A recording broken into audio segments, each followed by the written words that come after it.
আসসালামু আলাইকুম সম্মানিত দর্শক শ্রোতা সবাইকে আমন্ত্রণ। আমরা আজকে লিড কোডের 217 নম্বর প্রবলেম সলভ করব। আপনারা দেখতেই পাচ্ছেন আমার স্ক্রিনে। আজকের প্রবলেমটা হচ্ছে কন্টেইনস ডুপ্লিকেট। এটার এখানে আপনারা যদি এখানে প্রবলেমের ডেসক্রিপশনটা পড়েন, মূলত এখানে বলছে যে given an integer array nums return true if any value appears at least twice in the array and return false if every element is distinct. তো এখানে আমরা যদি এটা বুঝি, এখানে বলছে যে আপনার এখানে একটা অ্যারে দেওয়া আছে, এই যে দেখবেন নামস নামস নামে একটা অ্যারে দেওয়া আছে। এই অ্যারের মধ্যে আপনার ডুপ্লিকেট কোনো শব্দ আছে কিনা, ডুপ্লিকেট কোনো নাম্বার যদি থাকে তাহলে আপনি ট্রু রিটার্ন করবেন, আর ডুপ্লিকেট না থাকলে আপনাকে ফলস রিটার্ন করতে হবে। একেবারেই সহজ একটা প্রবলেম। তো এইটাকে আমরা আজকে সলভ করব। তো ডুপ্লিকেট আছে কিনা এটা আমরা আসলে কিভাবে মানে এটা আমরা বের করব। তো আচ্ছা, আসেন আমরা সেই বিষয়টাই আজকে দেখি। আজকে আমরা আমাদের প্রবলেম সলভিং এ চলে যাই। এখানে আমরা প্রথমে একটা অ্যারে নিচ্ছি। এই যে ওই অ্যারেটাই আমরা কপি করে নিয়ে আসলাম। এখানে আমি একটা কনসোল লক করে রাখি আপনাদেরকে দেখানোর জন্য। আচ্ছা, তাহলে আমরা আসলে এখানে কি করব, আমরা আগে প্রবলেম তো বুঝছি যে আমাদের অ্যারের মধ্যে যদি দুইটা শব্দ ডুপ্লিকেট থাকে তাহলে আমরা ট্রু দিব। যেমন দেখেন এই অ্যারেটার মধ্যে 1 দুইবার আছে, তাহলে কিন্তু আমাদের ফাংশন এই নামস এর ক্ষেত্রে কিন্তু ট্রু রিটার্ন করার কথা। কিন্তু আমরা যদি এক কেটে দেই তাহলে কিন্তু ফলস রিটার্ন করবে। তাহলে আমরা আগে এটা দিয়েই দেখি। তাহলে আমরা এবার প্রবলেম বুঝছি, আমাদের আসলে লজিকটা আমরা কিভাবে ইমপ্লিমেন্ট করব। আমরা প্রবলেম যখন সলভ করব, আমাদের প্রবলেম সলভ করার মেইন উদ্দেশ্যটা হচ্ছে যে আমাদের লজিক বিল্ড করা। তো আমরা আগে থিঙ্ক করি যে আসলে কিভাবে আমরা এটা সলভ করতে পারি। তাহলে আমরা যদি মানে কোডের কথা বাদ দিয়ে যদি বাস্তব এরকম আমাকে কয়েকটা ধরেন এই সংখ্যার জায়গায় কয়েকটা ফল অথবা কয়েকটা জিনিস আপনাকে দিয়ে বলা হতো যে এখান থেকে কোনটা ডুপ্লিকেট আছে তুমি বের করো, তাহলে আমরা কি করতাম, আমরা একটা একটা করে দেখতাম, মিলিয়ে দেখতাম যে এইটার সাথে অন্যটা কি ম্যাচ করে কিনা। ম্যাচ করলে আমরা বুঝতাম যে ডুপ্লিকেট। তার মানে কি চেক করতে হবে। তা আসেন তাহলে আমরা এই প্রত্যেকটা এলিমেন্টকে চেক করব যে এরকম আরেকটা আছে কিনা এটার ভিতরে। তাহলে আমরা প্রত্যেকটা এলিমেন্ট চেক করতে হলে আমাদেরকে লুপ করতে হবে। তাহলে লুপ ছাড়া কিন্তু আমরা তো প্রত্যেকটা এলিমেন্টের উপর দিয়ে যেতে পারবো না। তাহলে আমরা কি করব, এটা ফর লুপ চালাবো। তাহলে আমরা এখন ফর লুপ চালাই। I equal to 0, I less than nums dot length, তারপরে I প্লাস প্লাস। আপনারা আশা করি প্রবলেম সলভ করার আগে আপনারা এগুলা ফর লুপ কাকে বলে এগুলো অবশ্যই জানেন, আমি মনে করি এগুলো শিখানোর কিছু নাই।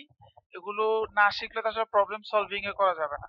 তো এখানে আমরা কি করলাম, আই নামে একটা ভেরিয়েবল নিলাম, যে আইটা চলবে নামস এর লিংক পর্যন্ত। ঠিক আছে, পুরো নামস এর প্রত্যেকটা লিংক পর্যন্ত চলবে। এখানে তাহলে আমরা যদি কি করি, আমি খুব সহজে আসলে প্রবলেম গুলো সলভ করার ট্রাই করতেছি, একেবারে ইজিলি দেখানোর চেষ্টা করব। এখানে যেমন আমরা যদি কনসোল লগ করি, একটা একটা করে সবগুলো প্রিন্ট করা উচিত, দেখি করে কিনা। দেখেন 1 2 3 1 2 3 আবার 1 1 পর্যন্ত দিছি, শেষে একটা আনডিফাইন্ড দেখতে পাচ্ছেন। এইটা আমরা ফাংশন থেকে কোনো কিছু রিটার্ন করি নাই, সেই জন্য আনডিফাইন্ড দিচ্ছে। তো সেটার জন্য আপনারা একেবারে কনসার্ন হওয়ার দরকার নেই। তাহলে আমরা প্রত্যেকটার উপর দিয়ে যেতে পারছি। ওকে, তাহলে আমরা প্রত্যেকটাকে চেক করব যে এইটা কি আছে কিনা, এইরকম কি আরেকটা আছে কিনা। এটা করতে হলে আমাদেরকে এখানে একটা ডাটা স্ট্রাকচার ইমপ্লিমেন্ট করতে হবে। খুব সহজ একটা ব্যাপার। জাভা স্ক্রিপ্টে আপনারা জানেন যে সেট নামে একটা জিনিস আছে, সেট নামে একটা জিনিস আছে। আমরা যদি এখানে দেই সেট, এই যে সেট কিভাবে ইমপ্লিমেন্ট করে আপনারা অনেকেই জানেন। আপনারা যদি কেউ সেট সম্পর্কে আইডিয়া না থাকে আপনারা অবশ্যই এটা দেখে আসবেন W3 স্কুল থেকে। সেট কি করে, সেট আপনাকে এটা একটা ইউনিক ভ্যালু রাখে। যেমন আমি আপনাদেরকে এখনই দেখাবো যে সেট কি করে। তো প্রথমে সেটের কিছু স্পেশাল কিছু ব্যাপার আছে। সেটের ভিতরে একটা হ্যাজ নামে একটা মেথড আছে। ওইটার মাধ্যমে আমরা চেক করতে পারবো যে সেটের ভিতরে কিছু আছে কিনা। তো আসলে আমরা আগে ইমপ্লিমেন্টেশনে চলে যাই, আগে এত কিছু বললে হয়তো বোঝা যাবে না। তো আমরা কি করব, প্রথমে আমরা সেটের মধ্যে, সেট একটা ভেরিয়েবল হিসাবে ধরে রাখেন। তো সেটের মধ্যে আমরা প্রথমে একটা এলিমেন্ট ঢুকাবো, একটা একটা করে ঢুকাবো। তাহলে সেট ডট অ্যাড, অ্যাড নামে একটা জিনিস আছে। তো অ্যাড আমরা কাকে ঢুকাবো, নামসের ভিতরে যেটা আসছে প্রথমে সেটাকে, ঠিক আছে। তাহলে আমরা যদি এভাবে ঢুকাই, এরপরে আমরা যদি এখন এইভাবে এটাকে কনসোল লগ করে দেখার চেষ্টা করি, তাহলে কি দেয় আমরা একটু দেখি। সরি, আমরা এটা করবো না এইভাবে। রিটার্ন করে সেটটাকে যদি আমরা রিটার্ন করি,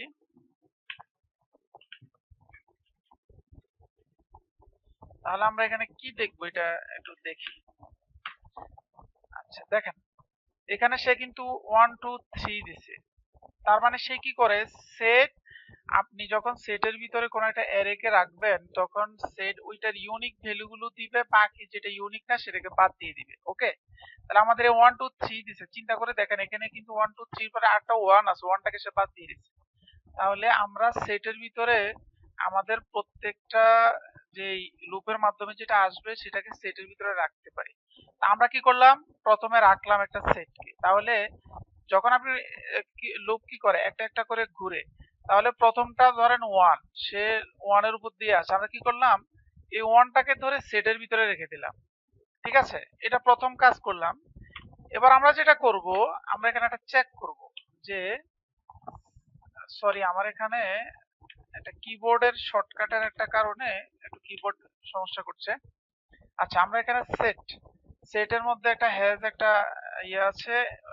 এটার ভিতরে আমরা চেক করব যে এটার মধ্যে নাম আই আছে কিনা, ঠিক আছে। যদি থাকে তাহলে তুমি রিটার্ন করো ট্রু। ওকে, আর এই লুপের বাইরে গিয়ে আমরা একটা রিটার্ন ফলস করব। কি হচ্ছে আমি বুঝাচ্ছি। আচ্ছা, এখানে কি করলাম আমি আসলে মেইনলি, আমরা স্টেপ বাই স্টেপ বুঝি। সেট, প্রথমে আমি আপনাদেরকে আবার বলি, সেট সম্পর্কে নতুন যারা আছি তাদের আইডিয়া নাও থাকতে পারে, একটু দেখে আসতে হবে। তারপর আমি একটু শুরুতে দেখিয়েছি। তো সেট আমরা ডিক্লেয়ার করলাম, এখানে সেটের ভিতরে কিন্তু কোনো ভ্যালু দেইনি আমরা। আমরা কি করলাম, লুপ চালালাম। লুপ চালিয়ে লুপের প্রথমে আমরা একটা চেকিং দিয়ে দিলাম। কি চেক করলাম, যে এই তুমি যে নামের উপর দিয়ে যাচ্ছ, তোমার এই যে নামটা আসো, এইটা কি এই সেটের ভিতরে আছে কিনা। সেট হ্যাজ মানে এইটা এই সেটের ভিতরে কি তুমি আসো কিনা। যেমন ধরেন 1, প্রথম আমরা লুপ চালালে 1 এর উপর দিয়ে যাবে। তো সে চেক করবে, এই 1 তুমি কি এটার ভিতরে আসো, কয় না আমি তো এটার ভিতরে, কি আছে নাই। তা যদি না থাকে তাহলে কিন্তু রিটার্ন ট্রু হবে না। না থাকলে সেই ইফের ভিতর থেকে বের হয়ে চলে আসবে, চলে এসে সে দেখবে যে না সেট এড, তখন সে কি করবে, সেটের ভিতরে একটাকে ঢুকাবে। তো 1 ঢুকলো। তারপরে যখন আবার 2 এর মধ্যে আসবে, তখন সে চেক করবে 2 কে এটার ভিতরে আছে কিনা। না, নাই, কারণ আগে আছে 1, এখানে 1 আছে, 2 কিন্তু নাই। এভাবে 3ও কিন্তু নাই। যখন চতুর্থটার মধ্যে আসবে, তখন দেখবে যে আচ্ছা এখানে তো সেটের ভিতরে 1 একটা আগে আছে, তখন সে কি করবে, ট্রুটা রিটার্ন করে দিবে। আর যদি মনে করেন আমরা 1টাও যদি মুছে ফেলি, তাহলে সে কি করবে, সব চেক ট্যাক করে দেখবে যে না এখানে তো কোনো কিছু নাই, তখন সে লুপ শেষ করে ফেলবে। লুপ শেষ করে এখানে শেষে রিটার্ন ফলস করে দিবে, ঠিক আছে। আমরা এখন একটু টার্মিনালে দেখি যে আমাদের এই প্রোগ্রামটা কাজ করে কিনা। আচ্ছা দেখেন, এখানে কিন্তু ট্রু দেখাচ্ছে।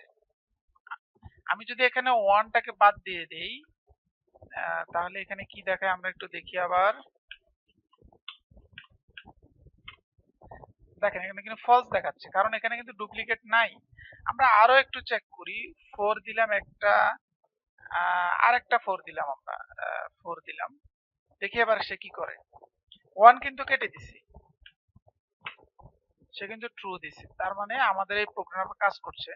তো আশা করছি আপনারা আমাদের আজকের এই ভিডিও থেকে একটা প্রবলেম সলভ করতে পারছেন এবং এটার মাধ্যমে ছোট্ট একটা লজিক আপনারা বিল্ড করতে পারছেন। আশা করছি আপনারা আমার এই সলিউশনটা দেখে লিড কোডেও একটা এই প্রবলেমটা সাবমিট করে ফেলবেন। আশা করছি আপনাদের আজকের ক্লাসটি অত্যন্ত হেল্পফুল হয়েছে। কেমন লেগেছে বা কোনো ইমপ্রুভমেন্ট লাগলে আপনারা অবশ্যই সেটাকে কমেন্ট বক্সে জানাবেন। সবাই ভালো থাকবেন। আসসালামু আলাইকুম।